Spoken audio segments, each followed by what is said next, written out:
เนาะแต่ความรู้ทั้งหลายเหล่านี้เป็นเพียงแค่ความรู้ที่เอาไว้ประกอบการทำมาหากินแต่ก็หากินไปเพียงแค่รอวันตายเท่านั้นวิชาความรู้ทั้งหลายเหล่านี้มิตรสอนให้ชนะเอาเปรียบเห็นแก่ตัวยึดมั่นถือมั่นวิชาความรู้ในโลกอันนี้นะนี่พุทธศาสนาผู้เดียวเท่านั้นที่สอนให้ไม่เอาเปรียบให้แบ่งปันให้ยินดีรวมกันในผู้อื่นก็ทำดีบ่อิจฉาริษยาและปล่อยวางมีแค่วิชาในพุทธศาสนาเท่านั้นนอกนั้นสอนให้ยึดมั่นถือมั่นเบิดนั่นแหละ ความรู้ต่างๆแต่ละศาสตร์แต่ละแขนงสอนให้ไปเป็นตำรวจไปเป็นเจ้าเป็นนายคนเป็นทหารเป็นครูเป็นหมอเป็นทนายเป็นต่างๆนานาแหละล้วนแล้วแต่เป็นแค่อาศัยเป็นอาชีพเพื่อทำมาหากินเพียงแค่รอวันตายวิชาความรู้ทั้งหลายเหล่านี้เป็นวิชาความรู้ที่มืดบอดใส่ชีวิตโดยประมาทหลงมั่วเมาในอำนาจจังสั่นแหละมีวิชาเดียวตอนนั้นคือวิชาพุทธศาสนาพุทธศาสตร์พุทธะแปลว่ารู้ศาสตร์แปลว่าทางแปลว่าควรกระทำตามผู้รู้นะวิชาทางโลกใส่เครื่องประกอบหลายอันหลายอย่างใส่เครื่องประกอบเยอะแยะมากมายเลยสุดนักเรียนแต่ละสุดแต่ละแขนงแต่ละวิชาอุปกรณ์การเรียนเยอะแยะมากมายนั่นแหละ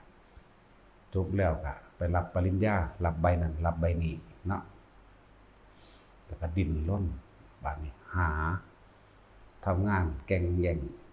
ชิงกันบางคนก็เพียงแค่เรียนอยู่ก็เยอะยิงจองห้องก็รู้สึกว่าดูถูกคนนั้นดูถูกคนนี้แค่เรียนจบมาแล้วก็เฮ็ดงานก็บ่เป็นซ้ำส่วนวิชาความรู้ทางพุทธศาสนานี่ก็คือมีความมักน้อยสันโดษเห็นความสำคัญของอาหารหนึ่งยารักษาโรคเครื่องนุ่งห่มและแค่ที่อยู่อาศัยแล้วก็อาศัยพึ่งพาตัวเองในการเพียงแค่ว่าเลี้ยงชีพเท่าที่จำเป็นบ่ได้ไปแข่งแย่งชิงแข่งขันอีหยังอาหารเป็นที่หนึ่งของโลกแต่คนที่สามารถสร้างอาหารกินเองได้คือชาวไร่ชาวนาจังซี่ปลูกผักเฮ็ดข้าวปลูกผักทำนาหรือหาปูหาปลาหาอยู่หากินน้ำตามหิมตามห้วยหนองคลองบึงมื้อนี้ก็เพียงแค่ว่าเลี้ยงชีพอย่างอัตภาพไม่เป็นไปเจ็บไข้ได้ป่วยก็มีอยู่ก็บ่ได้โอดโอยบ่ได้ครวญถ้าเป็นคนที่มีวิชาในพุทธศาสตร์เด้ก็เข้าใจยอมรับในความเจ็บในความปวดในความป่วยก็เพียงแต่ว่าหายาบรรเทาเอาไว้เสื้อผ้าหรือเครื่องนุ่งห่มก็เพียงแค่ว่าปิดบังเลื่อนกายเพื่อว่า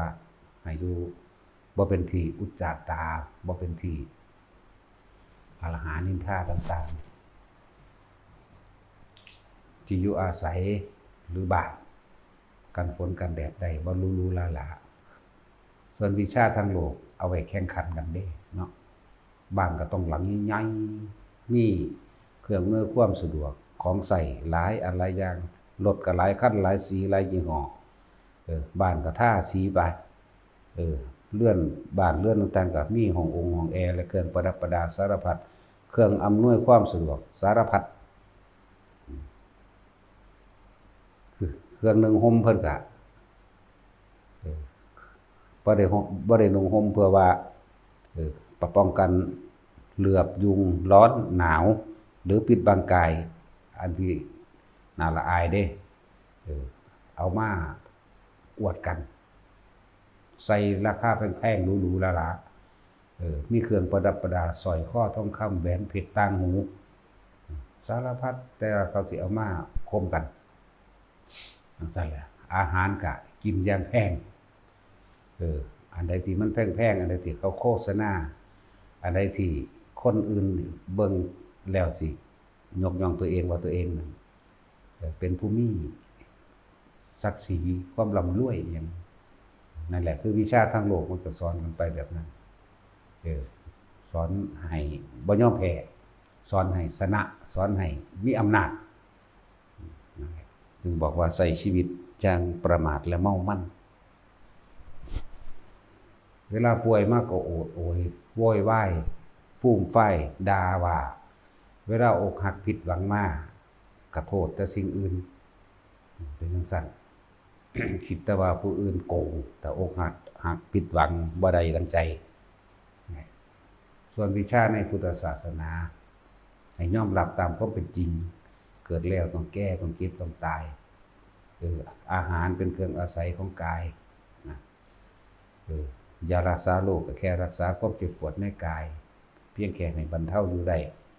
บ่โวยวายฟูมฟายมากเครื่องนุ่งห่มก็บรรเทาความร้อนและหนาวที่อยู่อาศัยเป็นบ้านเป็นเรือนนั่นแหละส่วนคำว่าวิชาก็คือความรู้แจ้งเห็นจริงตามความเป็นจริงสัตว์ทั้งหลายก็เพียงแค่ว่าเกิดมาหากินซ้ำตายมันก็เลยรู้สึกว่างจิตใจเป็นกลางได้มากกว่าวิชาทางโลกวิชาทางโลกว่าธรรมดาเรียนเอาเกรดเรียนเอาความสนะเรียนเอาระดับบางทีไหมผู้นี้เรียนเก่งแบบนี้หลายแบบหลายอย่างเกิดในคนเกิดการแข่งขันแย่งชิงแม่นว่าล่ะแข่งขันและแย่งชิงทะเยอทะยานโดดขึ้น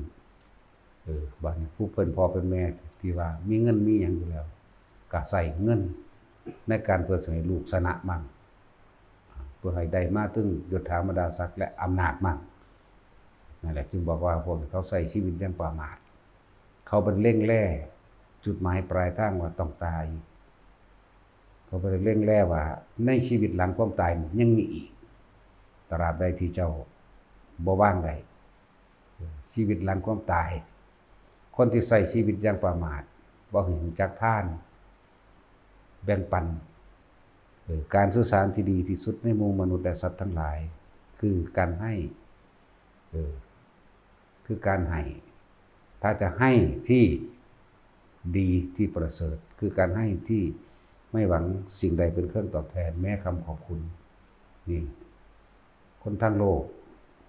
เขาก็หวังเครื่องตอบแทนทั้งหมดแต่ว่าคนทางธรรมก็ให้โดยไม่หวังสิ่งใดตอบแทนให้เพราะอยากเห็นอยากรู้ความเห็นแก่ตัวของตน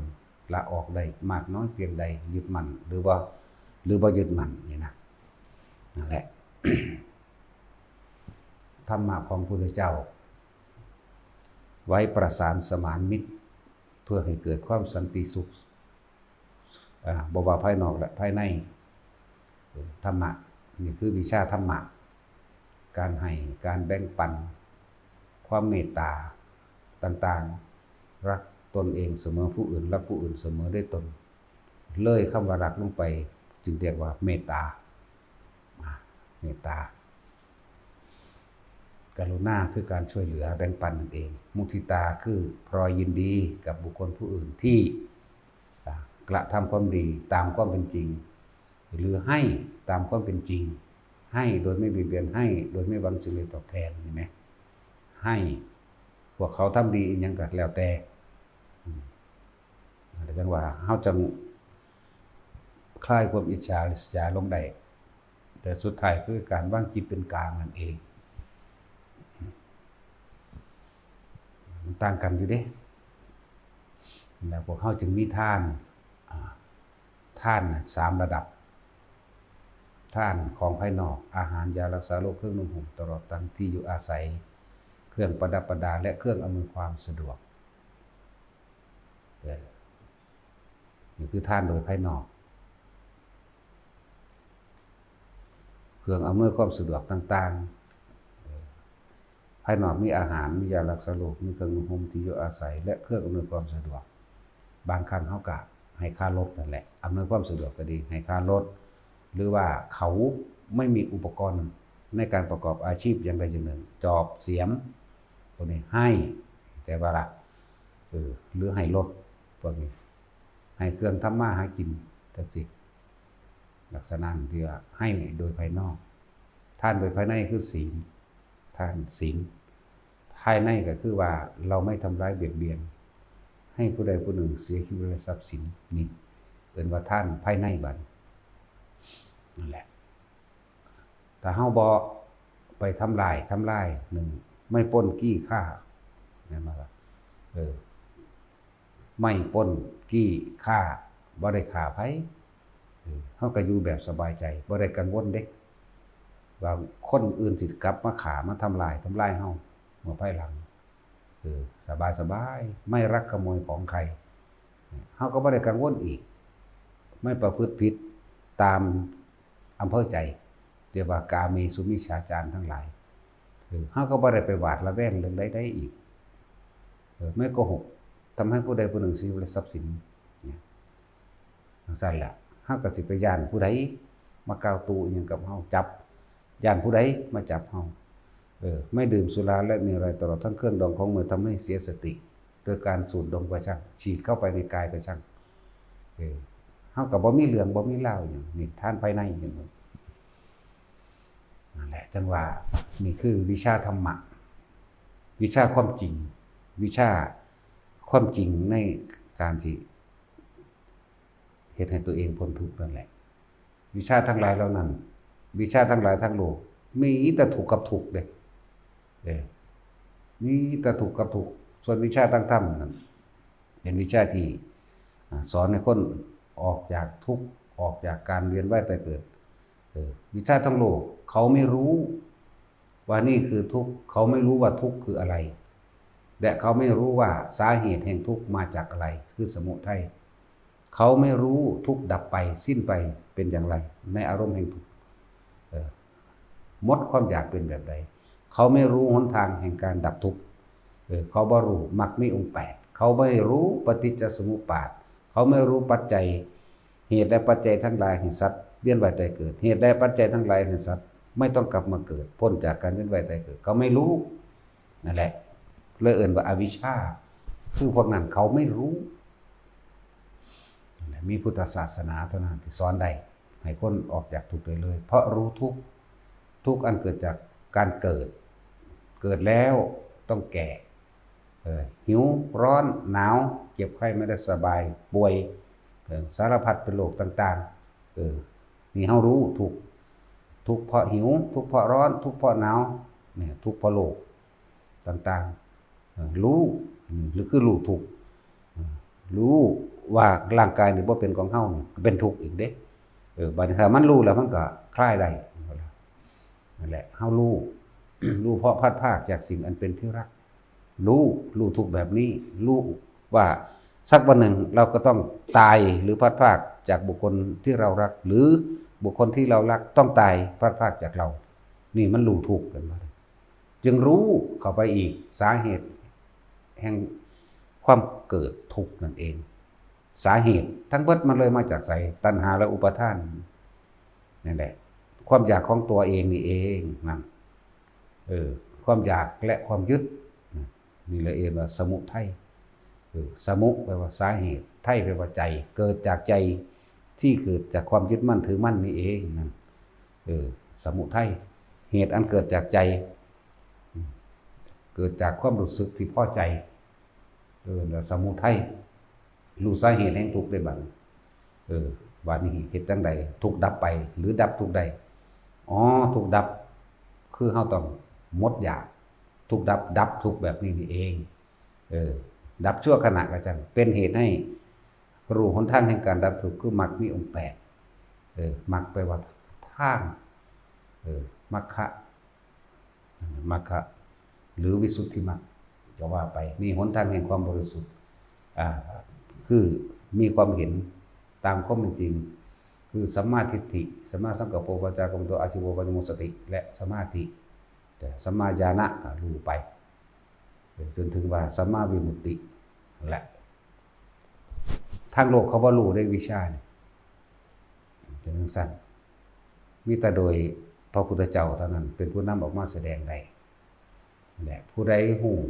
เหตุและปัจจัยทั้งหลายเห็นสัตว์เวียนว่ายตายเกิดนั่นแหละผู้นั้นกำลังเดินทางเข้าสู่พระนิพพานเดินทางแห่งการดับทุกข์เดินทางแห่งการเข้าสู่ความเป็นวิมุตติหลุดพ้นเดินทางเข้าสู่ความว่างเดินทางเข้าสู่สุญญตวิโมกข์เดินทางเข้าสู่สุญญตาเดินทางเข้าสู่ความไม่มีอะไรเป็นเหตุเป็นปัจจัย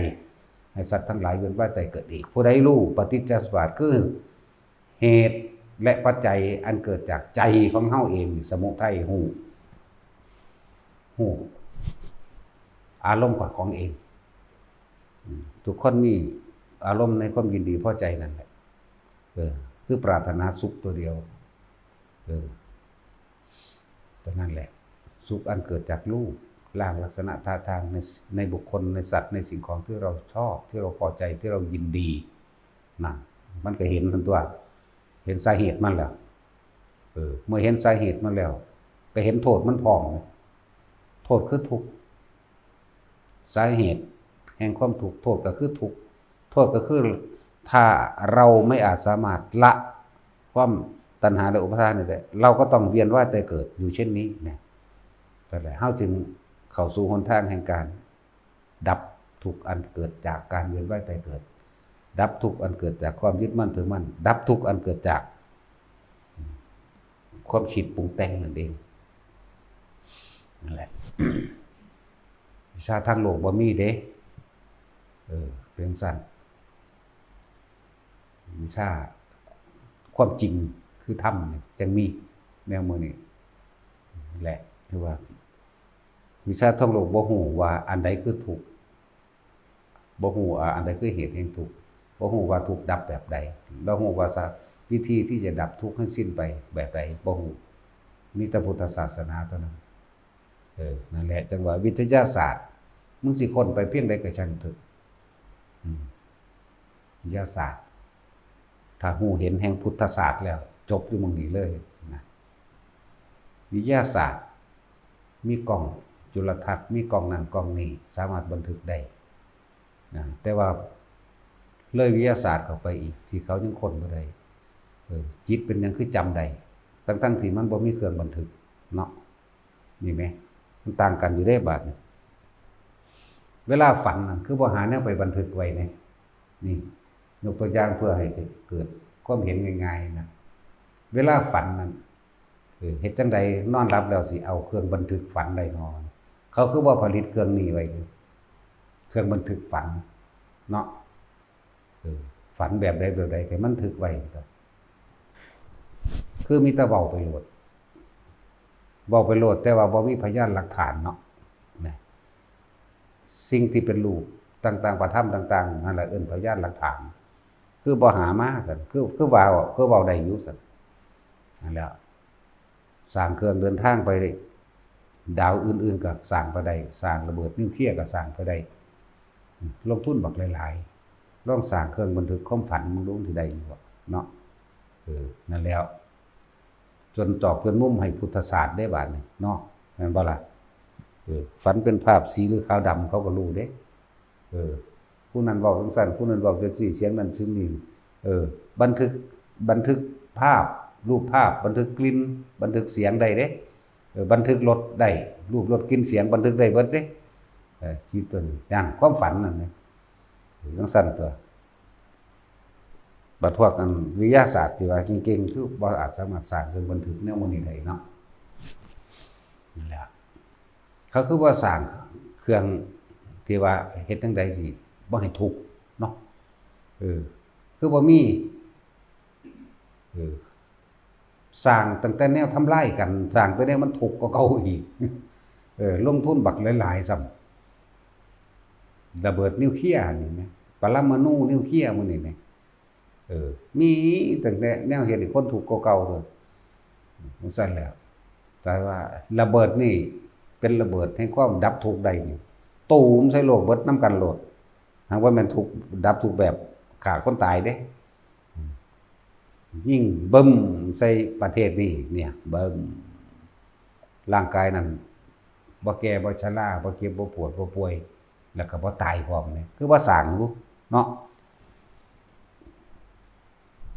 เฮ็ดให้คนมีอยู่มีกินตลอดจังซี่แหมคือว่าพากันสร้างเครื่องป้องกันความแก่เกิดมาแล้วก็ดีผู้ใดอยากอยู่ในอายุเท่าใดก็ให้มันอยู่ได้อย่างนี้เนาะมันคือบ่พากันสร้างมันสร้างหาแม่แนวฆ่ากันมันซั่นแล้วเวลามันเก่งล่ะนักวิทยาศาสตร์เวลามันตายมันก็ให้นำกันคือเก่าเด้เนาะแม่มันอยู่ไสความรักความอะไรมันอยู่หม้องใดมันก็อยู่ในความรู้สึกอันนั้นตัวบันทึกความรู้สึกได้อยู่บ่ล่ะเนาะซั่นแล้วความรู้สึกเกลียดนี่แม่ย่างเข้าไปในหม้องใดหม้องหนึ่งมีเครื่องบันทึกโอ้ยอีนี่มันสั่งกูแม่จังซั่นแหละคือว่าสร้างเครื่องระงับความเกลียดความโกรธเครื่องระงับความกลัวคือบ่มีหึแม่นบ่มันมาจากไสความกลัวมันบันทึกไว้หม้องใดมันอยู่ปุ่มใดของร่างกายสมองอันนี้หรือมันมีวิดีโอบันทึกไว้อยู่บ่มันมีชิปเชิบยังบันทึกไว้อยู่เพราะว่าแม่นว่าสัตว์มันคือกลัวอยู่เหมือนเดิมนั่นแหละพอฟังแต่ละให้ความเห็นซื่อเสือบ่เสือก็สร้างเด้ตัวไปตัวมันเนาะซั่นแล้วแต่จังว่าวิชาพุทธศาสนาจึงมีท่านโดยเบื้องต้นท่านของนอกกายท่านของในกายบัดนี้ท่านดวงตาท่านเลือดส่วนมากก็คือท่านเลือดที่เราเห็นหลายกว่าอยู่ดอกท่านดวงตายากอยู่ดอกเนาะนั่นแหละท่านอันสูงสุดก็คือท่านชีวิตเจ้าของคนที่ท่านชีวิตเจ้าของบ่ได้แม่นว่าไปฆ่าให้คนอื่นกินเด้บ่แม่นแบบนั้นเด้เมื่อได้รู้ธรรมเห็นธรรมแล้วก็รับใส่ธรรมตามความเป็นจริงส่งต่อธรรมตามความเป็นจริงให้กับผู้ที่ยังไม่รู้ผู้ยังมีดวงตามืดบอดบุคคลผู้มีกำดินกำไส้ธุลีในดวงตามากเรียกว่าล่ะบ่ว่าธุลีในดวงตาน้อยเด้เนาะนั่นแหละผู้เขาเจ้าถึงแล้วเขาเจ้าเลยอุทิศตนเพื่อคือยืนยัดกับความจริงนั่นเองเอาหลักธรรมออกแสดงแต่ผู้ใดสิมีเงินมาจ้างมาแลกเพื่อให้ล้มล้างหลักธรรมออกจากความเป็นจริงก็บ่อาจสามารถที่ล้มล้างบุคคลผู้เขาเจ้าถึงธรรมถึงความจริงได้เด้นั่นแหละจึงบอกว่าเอาชีวิตเขาแลกเอาชีวิตเขาสละเพื่อผู้อื่นเพราะอันตรายผู้คนสร้างเขามาฆ่าก็ได้เด้ฆ่าเขาก็บ่หวั่นไหวแล้วแม่เมื่อเขาเจ้าถึงความจริงเกิดมาตายบ่แห้งแล้วตายเพื่อให้ผู้อื่นได้ทำตายเพื่อให้ผู้อื่นได้รู้ตามความเป็นจริงเพื่อที่จะให้พวกเขาได้ปฏิบัติตามได้กระทำตามนะให้ออกจากการเวียนว่ายตายเกิดให้พ้นออกจาก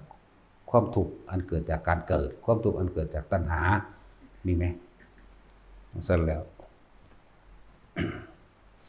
นั่นแหละวิชาทั้งโลกบ่มีเกินว่าท่าน3อย่างท่านของนอกกายท่านของในกายแล้วก็ท่านทั้งชีวิตเลยเอิ้นว่าปรมัตถท่านจังซี่นั่นนะครับบ่ศีลจังซี่วิชาทั้งโลกบ่ได้บอกเด้เฮ็ดโรงฆ่าสัตว์เป็นบาปบ่ว่าเด้มีแต่ถูกต้องตามกฎหมายเด้เห็นบ่ล่ะค้าเหล้านี่ค้ายาค้าเหล้าค้ายาพิษนี่ค้าอาวุธค้ามนุษย์มื้อนี้ค้าเนื้อมื้อนี้แม่เพราะว่ามันถูกกฎหมายเด้นั่นแต่ว่าบ่ได้ฮู้เด้ว่ามันผิดธรรมจังแล้ว เรื่องเราใส่ชีวิตอย่างประมาทมัวเมาบัดนี้พวกเข้านั่นนะเมื่อแสวงหาธรรมถ้าตกลงปลงใจมีความเชื่อมั่นในตนเองอย่าลืมว่าเชื่อมั่นในตนเองเด้บ่แม่นเชื่อมั่นเพิ่นเด้เพิ่นแต่เป็นแต่เพียงผู้บอกเด้พระพุทธเจ้าเฮาเราตถาคตเป็นแต่เพียงผู้บอกทางหมู่พระสงฆ์สาวกทั้งหลายก็นำทางที่พระศาสดาได้บอกไว้แล้วปฏิบัติดีแล้วได้รู้ได้เห็นตามเพิ่นแล้วก็นำทางที่ตัวเองได้รู้ได้เห็นมาบอกต่อซื่อๆเด้เพิ่นบ่อาจสามารถที่จะบรรลุยังไงผู้ใดได้เด้เข้าใจว่าล่ะแต่ที่นี่เฮาฟังแล้วเฮามีความเห็นโดยตัวเฮาเองเกิดความศรัทธาโดยตัวเฮาเองหนทางนี้แหละเนี่ยสิสามารถที่นำตัวเองออกจากทุกข์ได้เฮาต้องไปปฏิบัติตามเพิ่นตามที่เพิ่นแนะนี่เด้เพิ่นบ่ได้นั่นให้จึงบอกว่าถ้าจะศรัทธาให้ศรัทธาหลักธรรมคำสอนที่เฮาสามารถปฏิบัติได้รู้เห็นตามได้เด้บ่ได้ให้มาศรัทธาบุคคลเด้นี่ครับบุคคลซอยหยังไผบ่ได้เด้มีแต่เฮาเฮ็ดเอาเองจึงบอกว่าอมตะธรรมเป็นนิรันดร์กาลก็คือตนแลเป็นที่พึ่งของตนบ่มีตายคำนี้ให้จักบ่ล่ะนี่แหละอมตะธรรมก็เลยบ่มีตายเฮาจะให้ผู้อื่นหักเฮาก็ต้องหักผู้อื่นก่อนเฮาก็ต้องเอาให้ผู้อื่นก่อนนั่นบ่ล่ะเฮาต้องสละเพื่อเขาก่อนตัวสั่นแหละแต่ว่านั่นแหละจึงเป็น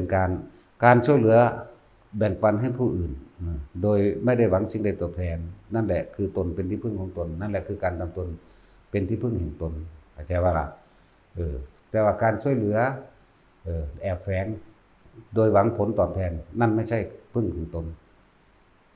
ว่าเป็นธรรมที่พึ่งแห่งตนเป็นทำเพื่อหวังผลประโยชน์ที่มากกว่าที่ตัวเองทำเข้าใจว่าล่ะ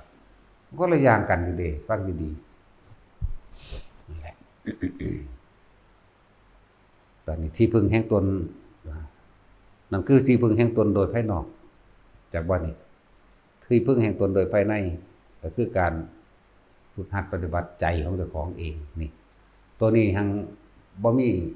ผู้ใดผู้หนึ่งเขามายุ่งเกี่ยวได้เลยมีแต่ตัวเองล้วนๆเด้การทำที่พึ่งแห่งตนโดยภายนอกถ้าอยากให้คนอื่นรักและเมตตาตนเองตัวเองต้องรักและเมตตาผู้อื่นก่อนเห็นบ่นะโดยการช่วยเหลือหรือให้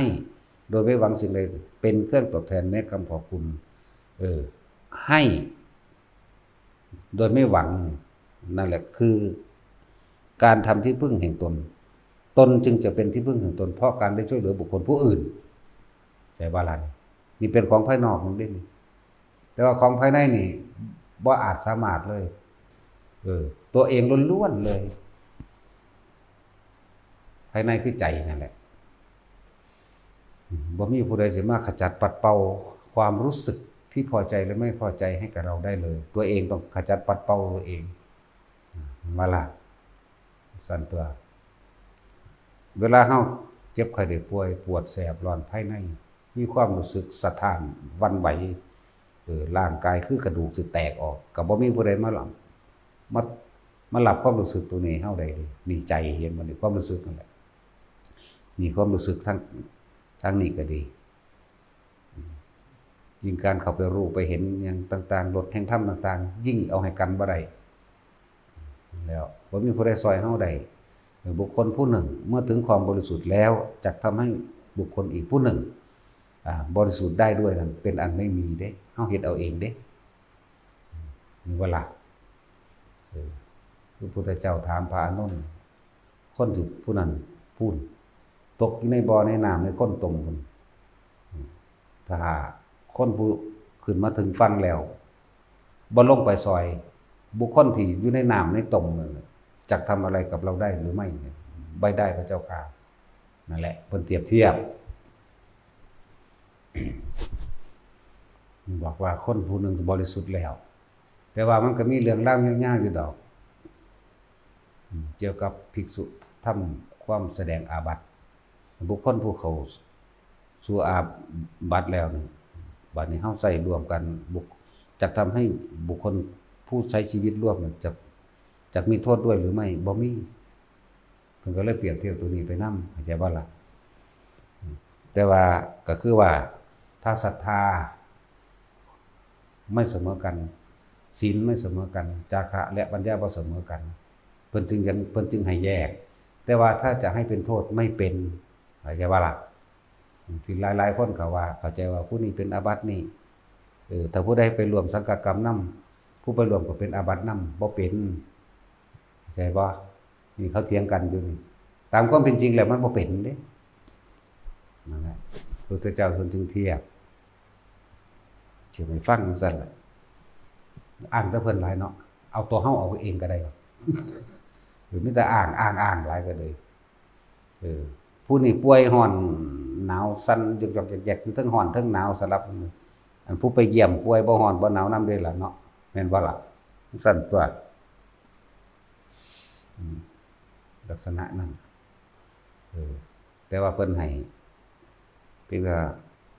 ตักเตือนโดยวาจาแล้วก็บ่หยุดบ่เลิกเพิ่นก็เลยเรียกว่าลงพรหมทัณฑ์คือบ่ให้คบหาบ่ให้คุยด้วยซื่อๆสิให้เป็นโทษนำบ่เป็น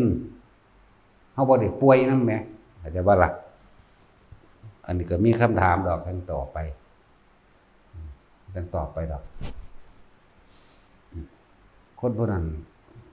เป็นไข้ร้อนหนาวบุบๆวับๆเนี่ยมันเฮาไปจับไปบีบไปบายเขาเฮาก็บ่ได้ไป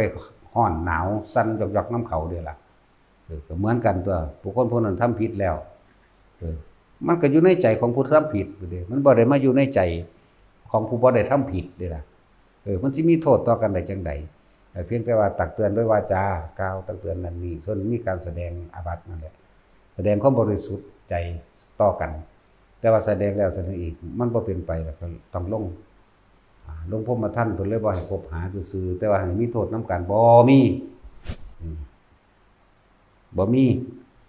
พวกหลักการหลายๆพวกเจ้าอยากมีก็มีแล้วแต่ข้อยนี่บ่มีหยังเลยซ้ำพูดถึงพวกเขาถามนั่นนี่คนคือจังพวกสิไถ่บาปในกันผมสิไถ่ให้ได้อยู่บ่เด้อนี่เนาะเจ้าของไปลักเกิบเขามาแล้วนี่เนาะเอาไปเสื่องไว้หม้องใดก็บ่อุ่นใจเด้เพียงแค่ลักเกิบนั่นแหละพี่น้องเกิบมาบัดนี้โอ้ยสั่นตกใจว่าสั่นแม่ว่าล่ะตั้งจักเขาสิมาหยังมานั่งสั่นไว้แล้วแน่คนคือคนมันมีความผิดไว้แล้วพูดไปใส่ชีวิตไก่หรืออยู่นํกันก็สิมีความผิดไปนำบ่มันบ่ผิดไปนำเด้นั่นแหละเพียงสั่นบอกให้ฟังอันนี้จังว่าบุคคลผู้ใดได้ยินได้ฟังแล้วมีความเข้าใจลึกซึ้งละเอียดเกิดศรัทธาหลักธรรมเด้ศรัทธาหลักคำสอนศรัทธาวิธีการปฏิบัติเด้เมื่อมีความศรัทธาแล้วก็มั่นใจนำตนเองได้บัดนี้จังมาปฏิบัตินำตัวบ่ได้มาศรัทธาบุคคลเด้บุคคลเพียงว่าเป็นแค่ว่าเป็นครูผู้หนึ่งของเขาซื่อๆเด้บุคคลผู้ใดนี่ได้รู้ธรรมจากท่านผู้ใดตามความเป็นจริงบุคคลผู้นั้นย่อมเป็นครูสูงสุดของเขายกไว้เป็นตัวอย่างบ่แม่นครูผู้นั้นสิละกิเลสให้พวกเจ้าใดเด้คือยกไว้อย่าทำร้ายมือที่ชุ่มอย่าทำร้ายต้นไม้ใบบังที่ตัวเองได้เคยพึ่งพาอาศัยแม้หักกิ่งก้านลานใบใช่ว่าล่ะเวลาเขาโจมตีเวลาเพิ่นผิดพลาดจังซี่ว่ามันไปยำเด้ตัวเองคือกันนั่นแหละครับครูสอนประถมเฮาแต่ว่าเรียนมัธยมเรียนนั่นลูกศิษย์ไปได้ดีมีอำนาจใหญ่กว่าครูสอนประถมสิไปดูถูกครูผู้สอนประถมบ่ได้เด้ช่วยเราเจ้าเริ่มต้นจากหันอย่าว่าล่ะถ้ามีโอกาสหรือว่าครูอาจจะผิดพลาดไปจังซี่ครูบางคนเพิ่นก็อาจสิกินเหล้าเมายาก็บ่แม่นว่าไปซ้ำเติมเพิ่นมีวิธีใดซอยเหลือได้ก็ซอยกันไปจังซี่ล่ะแบบนึงว่าบุคคลผู้ใดได้รู้ธรรมจากท่านผู้ใดบุคคลผู้นั้นย่อมเป็นครูสูงสุดของเขา อย่าไปทำลายมือที่ชุ่มหมายถึงว่าให้ความช่วยเหลือกับพวกเฮามาก่อนอย่า แม้กระทั่งว่าต้นไม้ใบบางที่เราเคยนั่งพักพิงอาศัยอย่าหักกิ่งก้านลำใบอย่าให้ช้ำเพราะว่ามันก็ช้ำนั่นคือตัวเองนั่นแหละทำร้ายตนเองว่าแต่จะศรัทธาให้ศรัทธาแนวคำสอนหรือแนวทางการฝึกหัดปฏิบัติ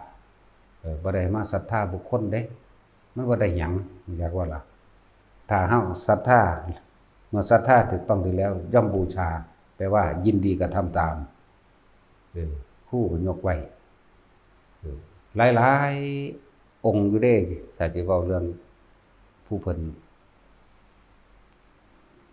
ทรงจำธรรมคำสอนของพระเจ้ามาแสดงและบอกต่อแต่ว่าโตเพิ่นเองบ่อาจสามารถบรรลุได้แต่ว่าผู้ปฏิบัติตามธรรมตามบรรลุได้มันมีอยู่เด้อาจารย์ตกนรกก็มีเด้จากว่าเราเสร็จแล้วจังเช่นกบินภิกขุตั้งแต่เริ่มต้นที่แรกเพิ่นนั่นน่ะสอนดีเด้แต่ว่าเพิ่นบ่ทันบรรลุสอนดีลูกศิษย์ลูกหาต่างๆก็สามารถนำไปปฏิบัติเป็นโสดาสกิทาคาจนถึงอรหันต์ก็ได้แต่ออกมาลาภสักการะมันหลายจากว่าล่ะแล้วก็สิมีลูกศิษย์ที่บรรลุอรหันต์ออกมาจากป่านั่นเองมาคือให้เนยยะบ่กล้าสั่งสอนโดยตรงแต่ว่าก็ให้เนยยะแต่ครูนี่ก็หัวดีฉลาดอยู่ก็เลยพยายามสิดัดแปลงคำสอนพระพุทธเจ้าเป็นอย่างอื่นได้บัดเพื่อให้เกิดลาภสักการะแล้วไล่ภิกษุผู้เป็นลูกศิษย์เป็นอรหันต์องค์นั้นไปเพิ่นก็เบิ่งแล้วเพิ่นก็บ่อาจสามารถที่แก้มนะทิฏฐิของผู้เป็นอาจารย์ได้เขาเจ้าก็ไปเขาเจ้าบ่ทำลายเด้ก็ยกคุณไว้นั่นคืออาจารย์แห่งเราจังซั่นแหละสุดท้ายแล้วก็บินภิกขุเพิ่นก็สอนตามตำราเนาะเพิ่นบ่ได้สอนตามความจริงจะองค์นั้นเป็นผู้บรรลุความจริงแล้วบริสุทธิ์แล้วเลยอยากมาแนะให้กับผู้เป็นอาจารย์นี่แหละเป็นผู้เป็นครูคนแรกนี่แหละให้ได้ดูตามความเป็นจริงก็เลยบ่พอใจก็เลยไล่หนีแต่เพิ่นก็บ่มาอันนั้นอันนี้หรอกพยายามมาบอก2ครั้ง3ครั้งสุดท้ายแล้วก็ดัดแปลงคำสอนไปเลยก็มีนะก็เลยตกนรกเพิ่นก็สิพ้นอยู่ดอกพ้นอยู่ในสมัยพระศรีอริยเมตไตรกบินภิกขุผู้นี้ส่วนแม่กับน้องสาวก็สิขึ้นไปนำกันนั่นแหละก็มีอยู่ดอกอานิสงส์ของการเรียกว่าสืบศาสนาธรรมด้วยศาสนบุคคลเอาบุคคลนี่1คล้องทรงผ้าเหลือง2ก็แสดงธรรมอยู่แม้นต้นตรงปลายคดอันนี้แต่จังได้ก็สร้างภิกขุนักบวชทั้งหลายย่อมมีอานิสงส์คือเก่าเพราะนั้นเป็นอุปนิสัยอย่างหนึ่งเป็นอุปนิสัยมีอานิสงส์หลายกว่าคนบ่บวชอยู่ดอกนั่นแหละก็มีอยู่ถ้าผิดก็ผิดหลายคือกันเหมือนซั่นแต่จะพูดถึงเรื่องความสั้นยาวของวัฏฏะของเขาเจ้าเองคนบวชมีความสั้นกว่าจากบ่ล่ะใกล้มรรคผลนิพพานกว่าอยู่ธรรมดาแนวมื้อนี้จังว่าพวกเฮาสลดสังเวชในตัวเองล่ะใช้ชีวิตอย่าประมาทเถิดในเมื่อเฮาแสวงหาแล้วก็ต้องรักษาให้มันเป็นรักษาวิธีหรือแนวทางที่เจ้าของแสวงหานั่นแหละอย่าไปพยายามที่พิจารณาตำหนิก้าวตู้ใส่ไหลหรืออันเพ่งเล่งจับผิดผู้อื่นคือเพิ่นบอกรู้ลมหายใจเด้อทรงฌานเจริญฌานเด้อเอาจุดอุณาโลมหรืออาการปิติตรงนี้มาเป็นเกินยืนยันว่าเป็นผู้ทรงฌานที่1เด้อที่2เด้อ3เด้อเฮาก็รักษาอยู่แค่นี้แหละจึงบอกว่าแสวงหาแล้วต้องรักษาให้เป็นการทำสมาธิเป็นของง่ายแต่ว่าการรักษาสมาธิจึงเป็นของยากเพราะพวกเฮามันอ่อนแอหวั่นไหวบ่ตั้งมั่นไปมันสิไหลไปกับโลกธรรมนั่นเองนั่นแหละมันสิไหลไปเครื่องทดสอบจิตทั้งหมดนั่นแหละโลกธรรมก็ดีมันว่าสุขเข้ากับติดเมื่อติดสุขแล้ว ทุกข์มันบ่มีไผปรารถนามันก็ได้มาเพราะว่ามันเป็นของติดกันนั่นสรรเสริญเฮาก็มักย่องอยากได้แต่มีอยากให้แต่คนมาย่องยกย่องสรรเสริญเจ้าของบูชาเจ้าของในเมื่อบ่ปรารถนาความนินทา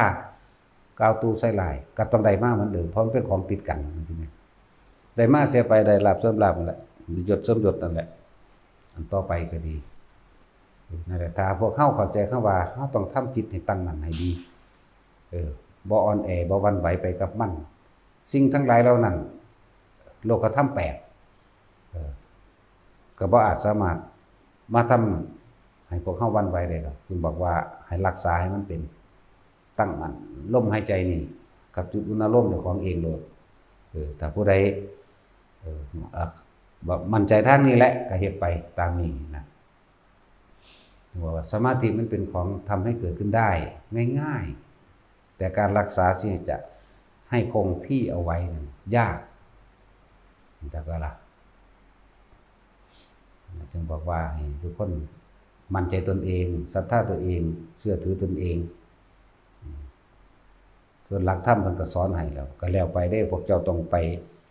ทำให้เกิดขึ้นทำให้เจริญขึ้นในตัวเองเด้เพิ่นบ่อาจสามารถเฮ็ดให้พวกเจ้าเจริญขึ้นได้เด้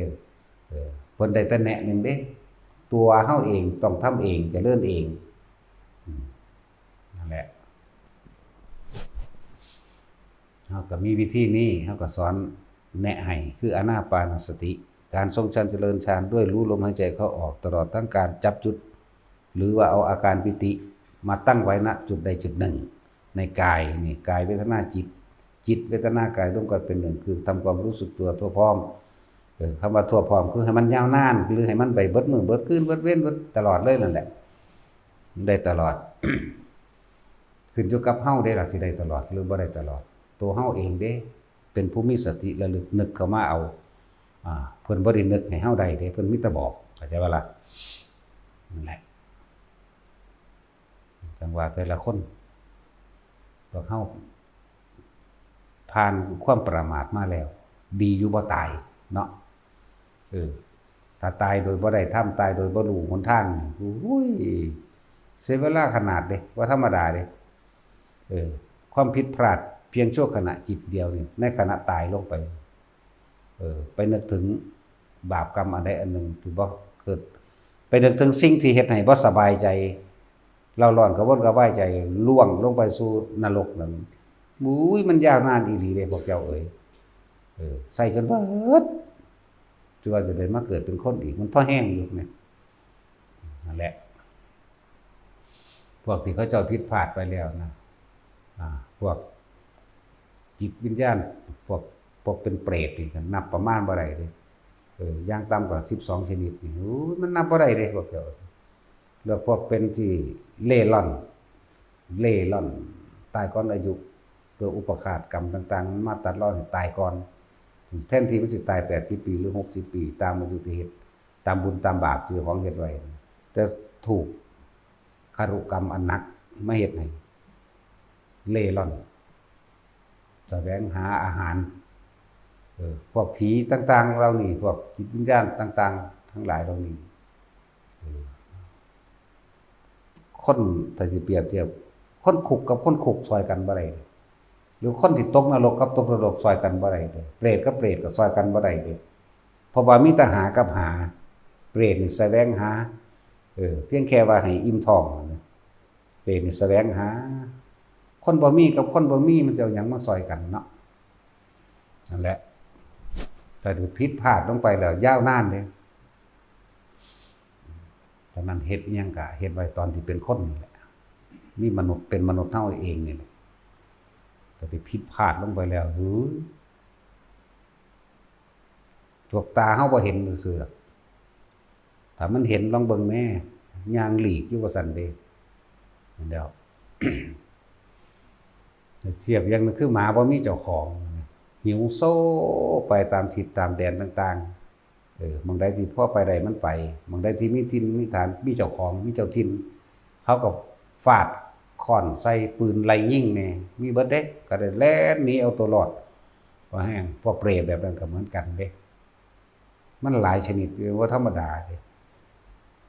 ที่ประเภทเล่ๆล่อนๆตามเหตุแห่งกรรมที่ตายไป25ชนิดเด้เว้าอันพอได้เข้าใจแน่ว่าสัมภเวสีสัมภวะผู้ที่กำลังหาที่เกิดใหม่ก็ว่าผู้กำลังหาพบก็ว่าเล่ๆล่อนๆพวกนี้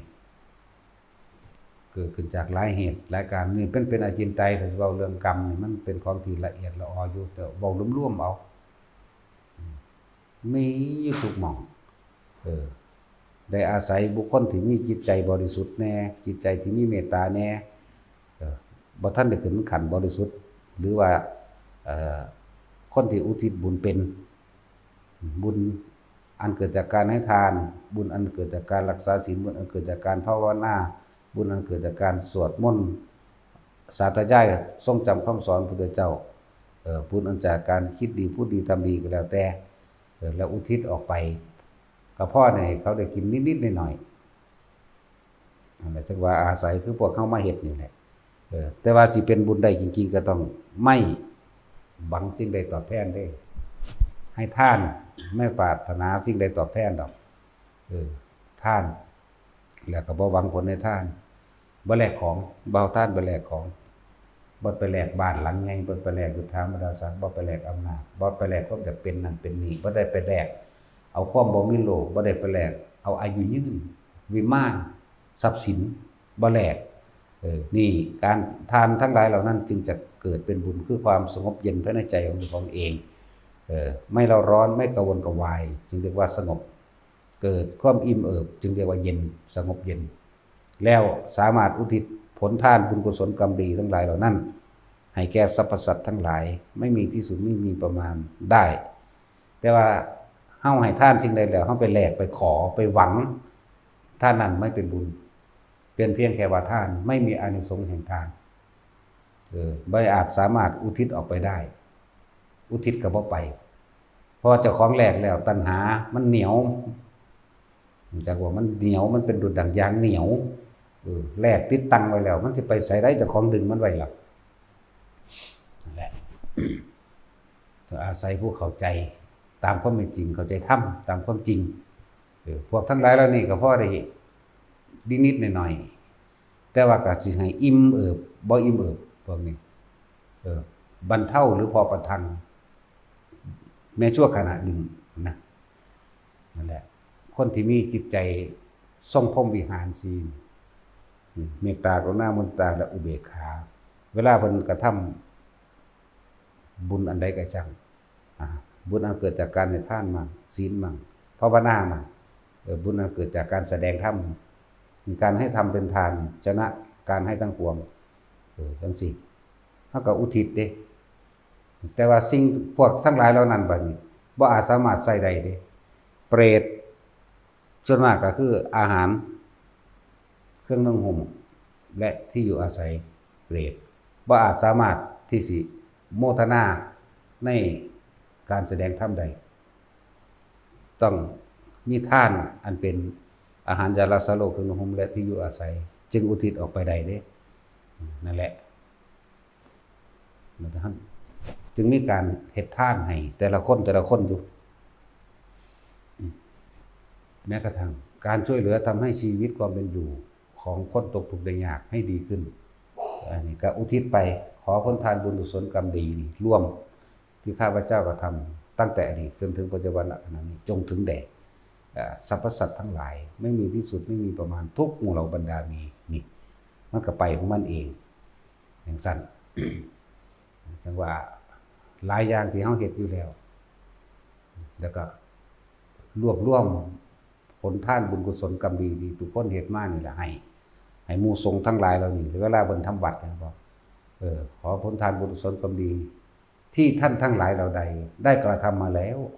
ตั้งแต่ในตอนต้นจนถึงปัจจุบันณสถานที่แห่งนี้พร้อมเด้อันอื่นๆเฮาบ่นั่นน่ะจงถึงแด่ญาติของท่านมารดาบิดาของท่านญาติของท่านเจ้าการนายเวรของท่านตลอดทั้งสรรพสัตว์ทั้งหลายทุกหมู่เหล่าไม่มีที่สุดไม่มีประมาณทุกหมู่เหล่าบรรดามีคือจังพวกเฮาทำวัดทุกมื้อนั่นแหละหมู่ภิกษุสงฆ์เป็นผู้นำเพราะตอนนั้นคือมันมีการทรงฌานอยู่แล้ว มันไปได้มันไปได้จึงบอกแต่ละคนเด้อเฮาสงเคราะห์คนทุกข์คนยากพุทธบาท2 บาทก็มาโลดบ่แม่นว่ามันหน่อยอย่าไปอยากอายเศรษฐีทั้งหลายก็บ่กล้าหรอกที่สิให้ทานบาท1 2 บาทเศรษฐีทั้งหลายหมายถึงเศรษฐีผู้มีจิตโลภเขาเฮ็ดหยังก็สร้างเขาสิหวังผลตอบแทนเขาบ่ได้เป็นทานพวกนั้นพวกเฮายากจนเฉพาะเงินทองซื่อๆแต่ว่าร่ำรวย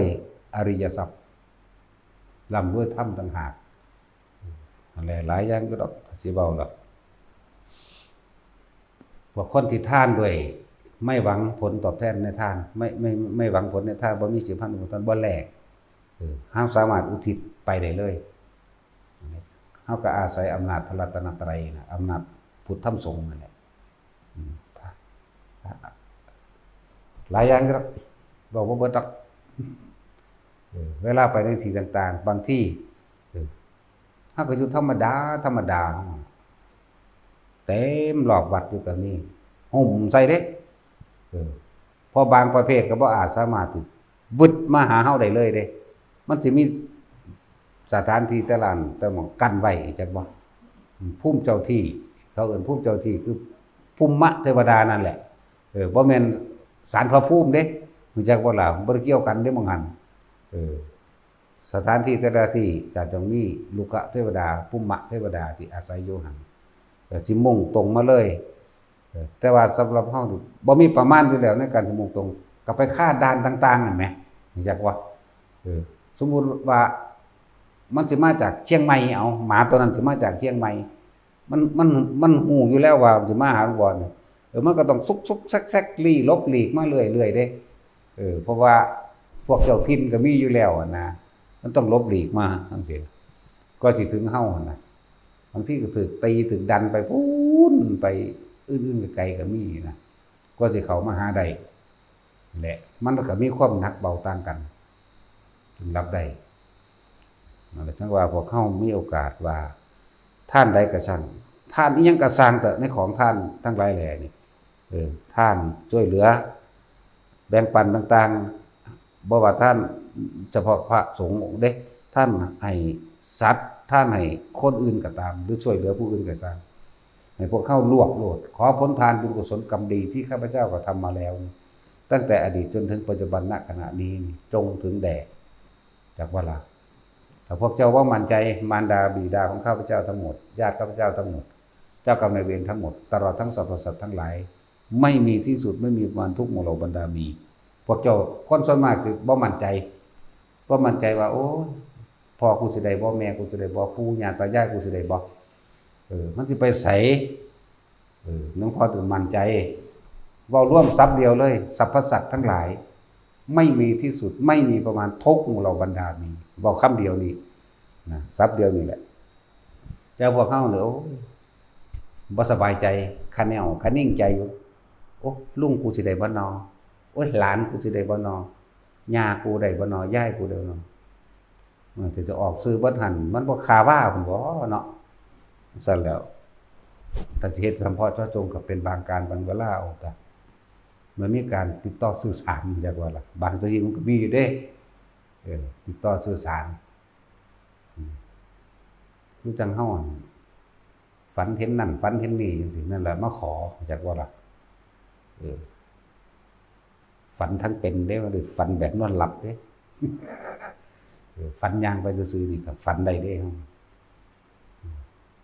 จังซั่นแหละฝันเห็นกระแตฝันเห็นบางฝันเห็นหมูปลาจังซี่จักว่าล่ะแต่ฝันเห็นงัวเห็นควายจังซี่นะลักษณะนั้นแต่ว่าปลานี่เป็นประจำเลยแต่ว่าใครอยู่มันบ่อึด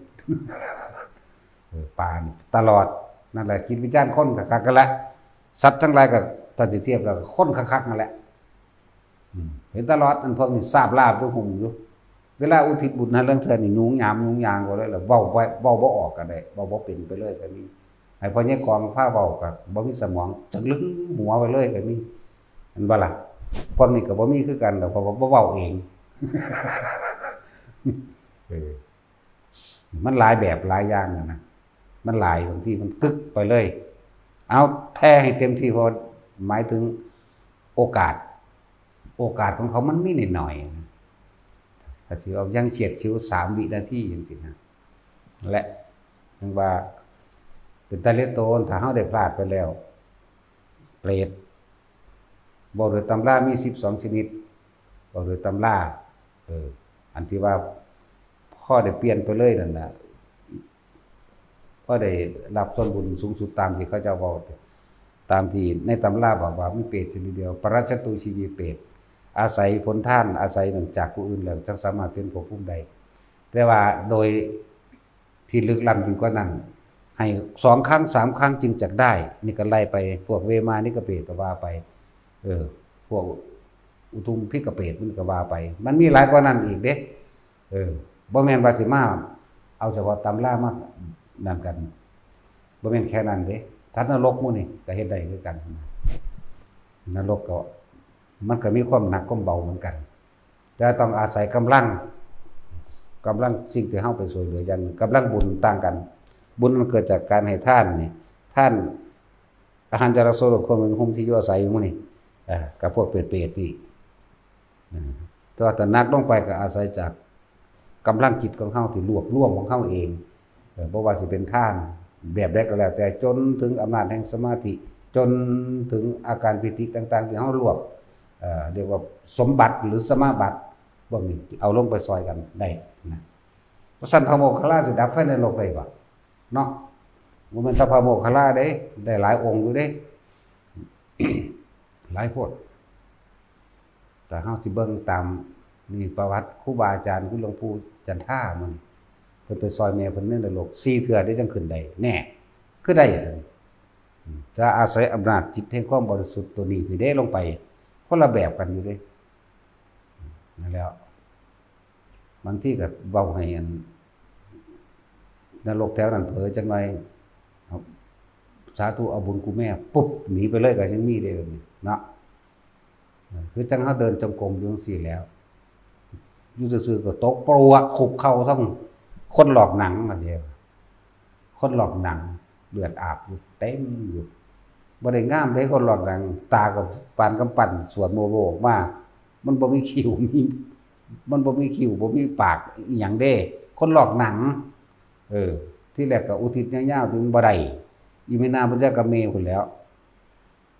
บาดได้แท้ก็แค่ว่าบุญนี้ต้องถึงแด่ท่านผู้นี้ซื่อมันก็ได้นะเจ้าที่2จังได้เพราะถ้าเขาฮู้ว่ามันเป็นซะดอกหลายเขาจนเท่าเดี๋ยวนี้แหละประเภทปลานี่หลายโพด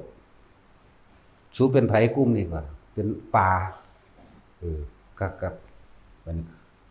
ก็คนนั่นแหละแต่ว่าเขาเว้าเรื่องของเขาว่าชาติที่แล้วสุเป็นหยังเขาก็แสดงนิมิตเก่าหรือรูปร่างเก่าให้เบิ่งจากว่าคนนั่นแหละ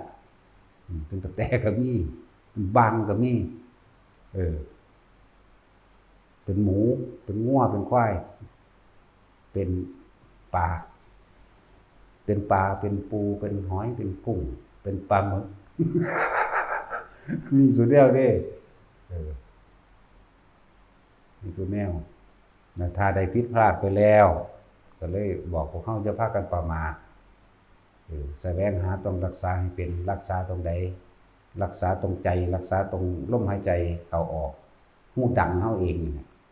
กับจุดอุณาโลมเฮาเองนี่ถ้าผู้ใดฝึกไปแล้วสิอยู่ณจุดใดจุดหนึ่งในความรู้สึกตัวนิ่มนวลตรงกลางระหว่างคิ้วหรือหน้าผากก็ว่าไปบนหัวก็ให้รู้ไว้บนหัวกลางกลางอกก็รู้ไปนั่นแหละให้รักษาให้มันเป็นถ้ามันได้พลาดไปแล้วเถอะพลาดขึ้นเพราะมาโลภมันไข่อยู่เด้เนาะมันยังสิได้ต่ออยู่เด้เพราะว่าพวกเฮาอาศัยการได้ยินได้ฟังธรรมนี่สุตตมัจจะปัญญาตลอดทั้งจิตตมัจจะปัญญาของเฮาก็มีอยู่แล้วทิฏฐิปตะทำความเห็นตรงก็เห็นอยู่แล้วแต่ว่ามันยังบ่ทันอาจสามารถวางได้ก็อาศัยกำลังฌานนี่แหละเป็นเครื่องกระซิบบอกเองดอกอาศัยบุญที่เฮาอุทิศมั่งเทวดาก็มาเอิ้นเอาก็มีเด้อาจจะว่าล่ะ ได้สิว่าบ่มีในตำราอีกอุ้ยเยอะแยะถึงมีในตำราก็ดีแม่นบ่ซั่นอย่างถ้ามีการอุบาสกขึ้นบ่ก็เอิ้นเอามาอยู่มาพี่มาอยู่นำผู้ขาพี่มาอยู่นำหนูคุณพ่อมั่งพี่มั่งเนี่ยนาฏเทวดามาเอิ้นเอายิ่งบุญอันเกิดจากการสมแทนเจริญสร้างอำนาจมันมีสูงขึ้นกว่าเก่าอีกเด้บัดนี้ก็พวกอาหารของหมู่พรหมทั้งหลายคือปิติจักว่าพรหมนี่กินปิติเป็นอาหารเด้เว้าเทียบว่ากินซื่อๆเด้จักว่าล่ะพอพวกเฮาบ่เข้าใจเขาเจอความอิ่มเอิบในใจเลยปิตินั่นแหละจังบอกว่าพวกเจ้ารักษาตัวนี่ไว้โลดปิตินี่นะน่วงอยู่นี่แหละรักษาไว้โลดแม้นจะในขณะที่สิ้นชีวิตหลงลืมสติหมายถึงบ่นึกถึงองค์ฌานที่เจ้าของใดหรือบ่นึกถึงลมหายใจก็จะว่าล่ะก็สิมีแนวบอกเองดอกก็สิมีสิ่งใดสิ่งหนึ่งปรากฏเป็นนิมิตให้รู้มันกำลังสิก่อนที่จะหาหน้าที่จังซี่โอ้เอาไปทั้งไม่จำความเจ็บทั้งปวดไปแล้วแต่บางทีเกิดอันนี้วาบขึ้นมาเนี่ยจำปั๊บใจขาดปั๊บไปเลยก็ได้ใช่ว่าล่ะหรือบางที่มีเสียงกระซิบให้นึกถึงองค์ฌานที่แต่ของเฮ็ดได้แหมสิปึ๊บมันเข้ามาโดดเด้มันบ่มีผู้เตือนซื่อจักว่าล่ะเนี่ยจึงบอกหลายอย่างพอดอกที่บอกว่าคนป่วยเด้อพยายามฟังธรรมเอาไว้แล้วก็รักษาลมหายใจเจ้าของให้ดีคนป่วยหรือผู้รักษาคนป่วยก็เอาอันนี้แหละแม้นเขาสิบ่เคยฟังธรรมมาจากขั้นจากเทื่อก็สั่งเถอะยัดเยียดเข้าไปโลดเฮาบ่ฮู้ว่าของเก่าเขามีหรือบ่มีแต่ว่ายัดเยียดเข้าไปนายโจรคาตภาษาลิบุตรไปโปรดในศาสตร์นี่บ่เคยทำบุญเด้นายโจรคาตถ้าเกิดมาเนี่ยถ้าเกิดมาเลยก็เฮ็ดให้พ่อแม่ทุกข์ยากลำบากไปหาขอทานไสก็บ่ได้กินไปอยู่นำหัวหน้าแก๊งใดหัวหน้าตายเบิดธรรมดาบ่มาอยู่ในสุดท้ายนี่มีเขาให้ไปซอยในอันนี้ก็สุดท้ายมันก็ยังมาฆ่าเขาตายเบิดอีก 35,000 คนในตำราแต่ว่าล่ะฆ่าเขาตายเบิดเหลือแต่เจ้าของผู้เดียวโจรผู้ฆ่าโจรซั่นแล้วปัจภาษาลีบุตรไปแสดงธรรมให้ฟังได้สติขึ้นมานึกถึงปัจจุบันได้ตอนนี้ท่านอยู่กับใครก็อยู่กับพระคุณเจ้าแต่ถ้าบ่นึกถึงอดีตก็ให้อยู่ในปัจจุบันเบิ่งแล้วเพิ่นก็ใส่กุศโลบายหายใจไปพร้อมกันก็เพิ่นเลยตายซ้ำไหว้บ่ได้ว่าได้ว่าไปอนาคามีไปอรหันต์เลยจังซั่นแล้วบ่เคยฟังหยังจักเที่ยนั่นแหละชาตินี่บ่เคยทำบุญบ่ฮู้จักคำว่าบุญซะโดยซ้ำไปอะไรจังว่าพวกกันดูแลคนป่วยก็เอาธรรมะนี่แหละไปเปิดให้เขาเจ้าฟัง